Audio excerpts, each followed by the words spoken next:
Salut à tous. Écoutez cet extrait de vidéo de l'homme politique camerounais Paul-Éric Tingué, paix à son âme, au sujet du professeur Maurice Kamto. Je précise que de son vivant, il était ancien maire de la commune de Djombe-Penja, également ancien directeur de campagne du MRC, parti présidé par le professeur Maurice Kamto. Écoutez et je vous reviens juste après. Kamto n'a jamais été élu, même dans sa propre famille. Donc il ne peut pas se mettre à un niveau. Moi, mon niveau politique est plus élevé. Je suis 2 fois élu au Cameroun. Il y a des gars qui sortent tantôt de Baham, là, on les sort de Baham à minuit 45, on vient leur dire de parler politique. Qu'est-ce qu'ils savent de la politique? Allez voir tous ces gars qui insultent dans les réseaux sociaux. C'est Kamtuen, c'est Tuenkam. Maintenant, allez plus loin. Tapez seulement leur profil. Vous allez voir que c'est généralement des gens qui tournent autour de 20 ans, 21 ans, 22 ans, 23 ans. Ils ne valent pas grand-chose. Qu'est-ce qu'ils savent de la politique? S'il vous plaît, vous parlez quand même au directeur de campagne de Kamto. Ah, maintenant, pour mettre, on a vu la mobilisation à Douala, dans les différentes villes, on a vu la mobilisation à Paris. S'il vous plaît, oui. S'il vous plaît, vraiment. Permettez-moi de vous donner, je vous donne 2 petits exemples. D'accord.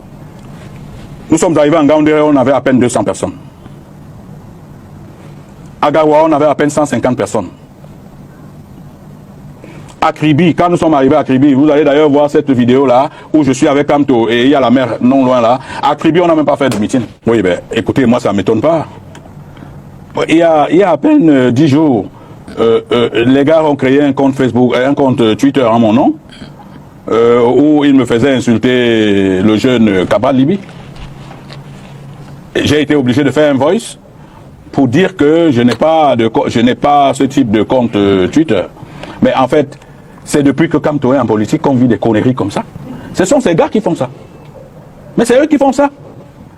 Ouais, partout, ils sont les champions dans le faux, les champions dans le mensonge, les champions dans la diffamation, les champions dans la délation, les champions dans la violence, dans les insultes. C'est eux qui font ça. C'est pas peut-être d'autres. Non, s'il vous plaît. Ceux qui vous suivent. Monsieur Dipita, oui.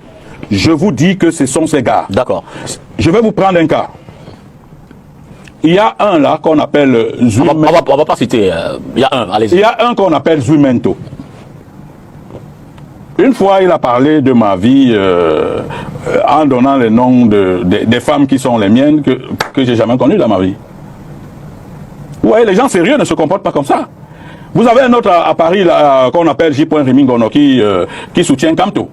Curieusement, il soutient Kamto. Qui vous dit que Paul-Éric King a fait ci, Paul-Éric King a fait ça? Parfois, quand il raconte son histoire, j'ai l'impression qu'il parle de quelqu'un d'autre. Mais Paul-Éric, ce monsieur a dit, par exemple, non, je vais illustrer. Ça, c'est de petites illustrations que je prends. Dans l'une de ces conneries qu'il raconte, il a même osé dire que j'étais à Paris, il y a quelques mois, où je suis allé prendre de l'argent à l'ambassade, il y a quelques mois. Pendant ce temps, moi, j'étais à l'hôpital, hospitalisé au Cameroun. Donc, quand des gens comme ceux-là veulent gouverner en passant par des méthodes de délation, de destruction, de déstabilisation, de mensonges, de falsification, imaginez ce que le Cameroun peut être avec ces gens-là. Il y a une vidéo qui a fait le tour des réseaux sociaux dans laquelle j'appelais déjà Kamto à discipliner ces fous-là. Je l'appelais déjà à discipliner, c'est fou. Moi, je suis cohérent. Hein.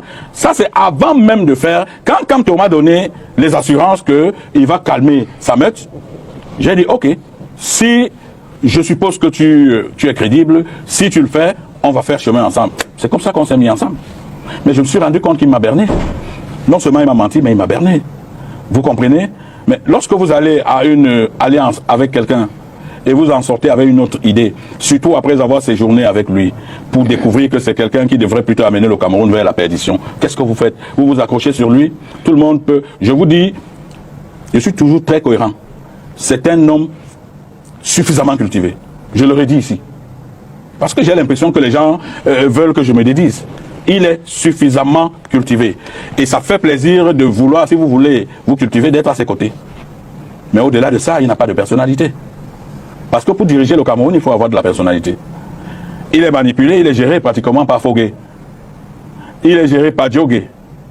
Il est géré par, comment on appelle son autre garçon là. En réalité, quand on ne décide de rien, il ne décide de rien. Mais pourtant, vous le rendez aujourd'hui coupable de tout. Non, je dis qu'il ne décide de rien. Mais vous le rendez coupable de tout. Coupable non, c'est déjà être coupable que de vouloir diriger un pays et ne pas être capable de décider. C'est déjà être coupable, ça. Quand on veut diriger un pays, il faut avoir des couilles, monsieur. Permettez-moi d'utiliser des expressions comme celle-là sur votre plateau. Quand on veut diriger un pays, il faut déjà connaître ce pays. Moi, j'ai vu quelque chose à Paris. J'entends l'expression parce que, s'il vous plaît, évidemment, c'est pas poli à l'intention des téléspectateurs. S'il vous plaît, vous avez constaté qu'à Paris, à son meeting de Paris, il a fait mettre un drapeau français et un drapeau...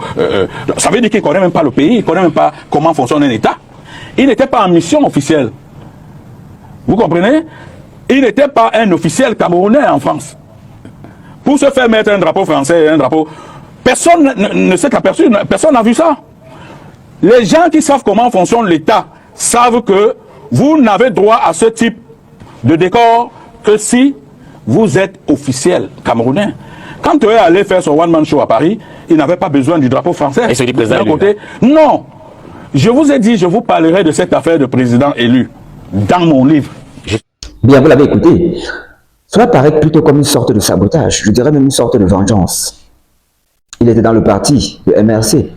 Il était d'ailleurs directeur de campagne. Mais les choses ne se sont pas déroulées comme il voulait.